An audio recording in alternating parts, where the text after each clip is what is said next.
The 5 most common ways of investing in property. Now I'm going to go through my favorite 5. If there's any you want me to do videos on, name the strategy below and I'll make it happen. So the first one is a rent to rent. The most typical style of a rent to rent is when one person rents the whole property and then splits up the rooms and then rents out each room as they're going through. So it's a very typical is a 5-bedroom house where they might rent it for £1,000 a month, and then they'll rent out for £500 a month every single room. And the idea is that the profit in the middle, the person who's doing the rent to rent contract, benefits. Number 2, and probably my favorite, is deal packaging. So what is deal packaging? Well, a deal packager is somebody usually at the beginning of their journey, but I'm much more experienced now and still do it as a very healthy income stream for my business. You've got the owner of the property, but you've got, let's say, Jamie here, that wants to buy the property, but maybe I don't have the money, maybe it's outside of my area, maybe it's just not the right criteria. So then you've got this investor over here, let's say it's Pete, and he's got the money to buy, but not the time. That's a clock, by the way. So I've got the time to find these properties over here.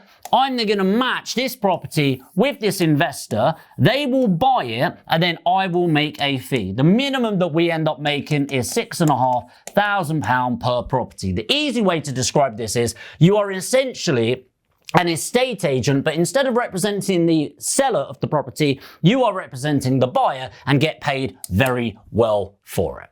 Numero 3 is a lease option. So a lease option is kind of a weird one. You may have heard this from Rockefeller: control everything, own nothing. One of the richest people in the world at the time.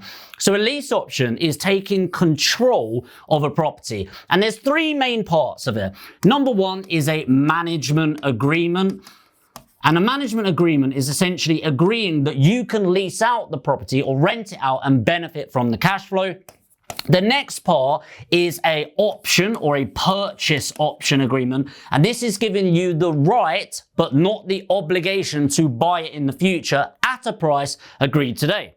So let's say you want to purchase this property in 10 years' time at £100,000, then you can make that happen. Agree the price today and you have the right to buy it any time between now and 10 years from now.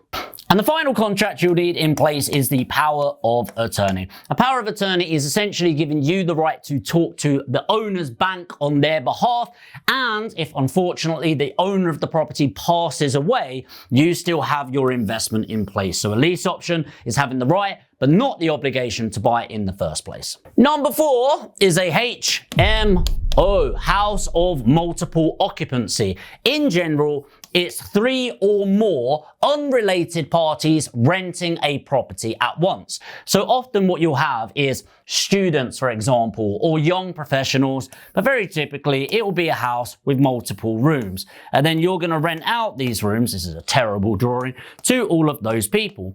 So instead of just renting one house to one person or one family, you're going to rent it out to multiple individuals. And the idea is to maximize your cash flow, i.e. getting more money in your bank account. Obviously, there's things to think about within there, licensing and everything like that. But house of multiple occupancy is a great way to maximize your cash flow.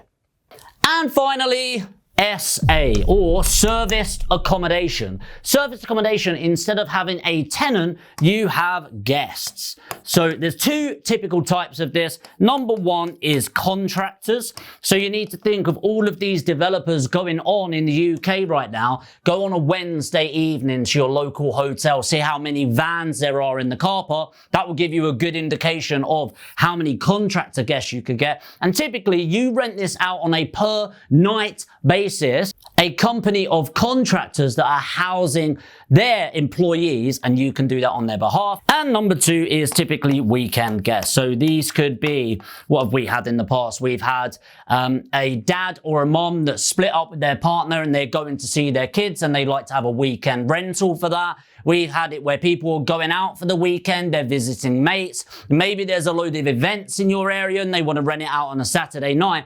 But ultimately, this is kind of like buy to let on steroids. You have a similar buy-to-let property, but you're going to get a huge amount of cash flow. Obviously, it does come with downsides, so increased risk on the mortgage, so different type of mortgage and interest rates, and of course, can a guest trash your property? Yes, there are downsides as well. But those are the 5 most common ways and enjoyable ways I think of getting involved in property. So that is rent to rent, deal packaging, lease option, HMO, service accommodation. If you've been watching my channel for a while, you know I've forgotten my #1 favorite in the world, and that is boring, vanilla, buy-to-let properties. I hope this has been valuable. Let me know in the comments which is your favorite and why. If you're new to the channel, now is the time to subscribe and hit the notification bell, because throughout all of January, I'm doing 30 videos in the 30 days helping you on property basics. Hit the subscribe and the like button, and I'll see you in the next video.